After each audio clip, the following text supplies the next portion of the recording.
Sari and blouse combination super ఉంది గదండీ!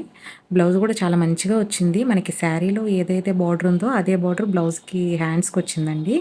అలాగే మనకి ఈ పెద్ద బటర్‌ఫ్లై మొత్తం బ్లౌజ్ పీస్ సెంటర్‌లో ఒక్కటే వచ్చింది.